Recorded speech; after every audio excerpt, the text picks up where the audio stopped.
दो भोजनों के बीच कम से कम 5 से 6 घंटे का अंतर होना चाहिए। जीने का आदर्श तरीका तो ये होगा कि जीवन में नींद ही ना हो, पर अभी यह संभव नहीं है क्योंकि शरीर में अब भी कुछ जड़ता यानी इनर्शिया है। तो नींद कम से कम हो, बाकी समय शरीर आराम से रहे।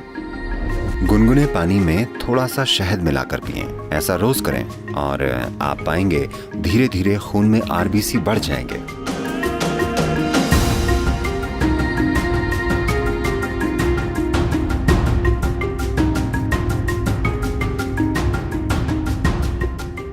अगर भोजन की बात करें, सबसे महत्वपूर्ण चीज जिसका आपको ध्यान रखना चाहिए वो ये है, किसी दिन जब आप कोई भोजन खाते हैं, चाहे आप जो भी खाते हैं, आपको ध्यान रखना चाहिए कि वो भोजन कितनी जल्दी पचकर आपका हिस्सा बन जाता है।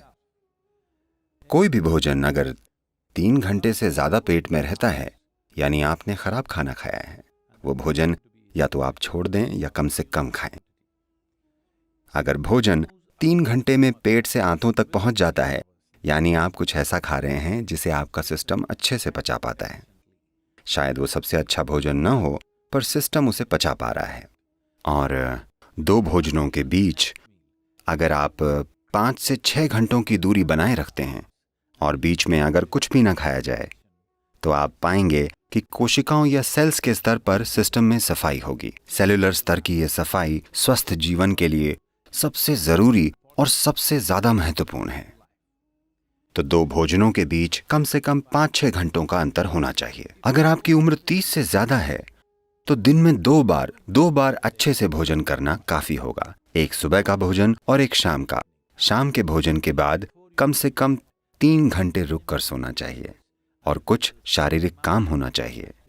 जरूरी नहीं है कि बहुत भारी या जोरदार गतिविधि हो, बस थोड़ी सी सैर या शायद थोड़ा सा डांस या ऐसा कुछ। अपने लिए कुछ ऐसा करें ताकि शाम के भोजन के बाद कम से कम 20 से 30 मिनट कुछ शारीरिक काम हो।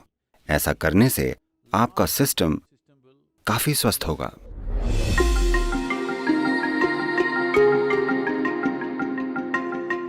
एनीमिया होना यानी खून ने अपना लोहा खो दिया है, यानी आपने अपनी ताकत खो दी है। ठीक है, शरीर की ताकत चली गई, आप थका हुआ महसूस करेंगे, बेवजह थकावट होगी। क्योंकि जब लोहा कम हो जाता है तब खून का ऑक्सीजन शरीर में अच्छे से नहीं पहुंचता, यानी आपका शरीर, आपका हृदय, आपका दिमाग सब कुछ ज्यादा काम नहीं कर पाएंगे क्योंकि आपके पास ऑक्सीजन कम है। तो खून में ऑक्सीजन की मात्रा को बढ़ाना एक जरूरी चीज है, क्योंकि शरीर की सेहत, उसका खुद को आसानी से जीवंत करना, इसके लिए खून में ज्यादा ऑक्सीजन होनी चाहिए और यह क्षमता कम हो जाएगी। खासकर महिलाओं को ध्यान रखना चाहिए। उनके शरीर की प्रक्रिया के कारण उनमें हीमोग्लोबिन की कमी हो सकती है, जिससे खून में ज्यादा ऑक्सीजन नहीं समा पाएगा और बेवजह वो थक जाएंगी। अगर आरबीसी कम है तो बुद्धि पर भी असर होगा, क्योंकि दिमाग में ऑक्सीजन कम होगा तो इसका असर शरीर और दिमाग दोनों पर होगा। तो इससे बचने का एक सरल तरीका है, रोजाना हल्के गर्म पानी में थोड़ा शहद मिलाकर पीना। रोजाना ऐसा करें। इससे धीरे धीरे आरबीसी की मात्रा बढ़ जाएगी। खून में ज्यादा ऑक्सीजन होगा तो अचानक ज्यादा ऊर्जा महसूस होगी, अचानक सब सक्रिय हो जाएगा, शरीर का कायाकल्प होगा, मृत कोशिकाओं की जगह नई कोशिकाएं पैदा होंगी। जो जड़ता आप अपने शरीर में और अपने मन में महसूस करते हैं वो बहुत कम होने लगेगी।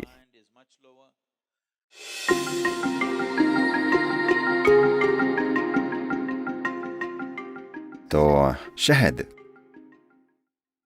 हमारे सिस्टम पर अलग अलग असर डालता है।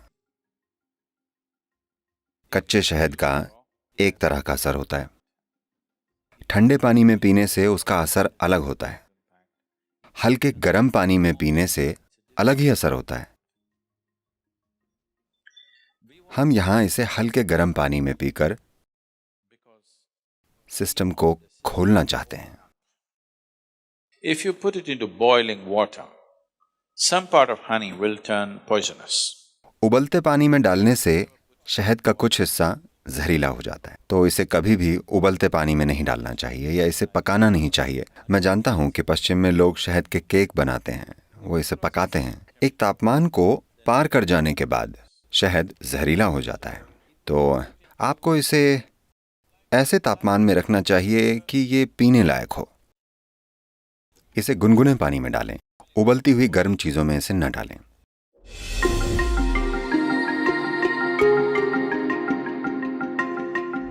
देखिए, नींद अपने आप में जीवन की जरूरत नहीं है।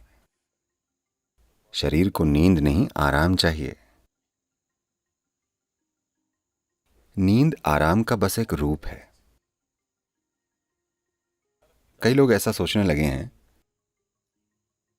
तमिलनाडु में अगर कोई कहे ரெஸ்ட் பண்ணிக்கிறாங்க, यानी वे सो रहे हैं। जरूरी नहीं है, बैठकर भी आराम हो सकता है ना? हाँ, खड़े होकर भी आराम हो सकता है। दौड़ते दौड़ते खड़े हो जाने पर भी आराम मिलता है। आप खड़े थे, अगर आप बैठ जाएं तब भी आराम मिलता है। आराम करने के कई तरीके हैं। सबसे जरूरी बात यह है कि आराम यानी आप ऊर्जा का इक्वेशन बदल रहे हैं, यानी ऊर्जा का खर्च कम हो रहा है पर इसकी पैदावार उसी तेजी से हो रही है। तो कुछ समय बाद ताजगी महसूस होती है क्योंकि ऊर्जा कम खर्च हो रही है। मूल रूप से आप ऊर्जा को मैनेज कर रहे हैं। काम करते समय ऊर्जा ज्यादा खर्च होती है, पैदावार जितनी भी हो, पर वो काफी नहीं होती। कुछ समय में आप थक जाएंगे क्योंकि भारी खपत हुई है। खर्चा कम करके पैदावार बढ़ाई जाए तो कुछ समय में ज्यादा ऊर्जा महसूस होती है। सबसे बेहतरीन तरीका तो यह होगा कि जीवन में नींद ही ना हो, पर अभी यह संभव नहीं है क्योंकि शरीर में कुछ जड़ता है। तो कम से कम नींद ठीक है, बाकी समय शरीर को आराम है। अगर शरीर आराम से रहे तो नींद तब तक नहीं आती जब तक शरीर एक तरह से थक न जाए। तो शरीर कभी भी नींद नहीं मांगता, पर आराम जरूर मांगता है। अगर आपको यहां आराम से बैठना नहीं आता तो ये ऐसे आराम करेगा, इस प्रकार। अगर आप बिल्कुल आराम से बैठ पाएं तो ये बिना सोए घंटों बैठेगा,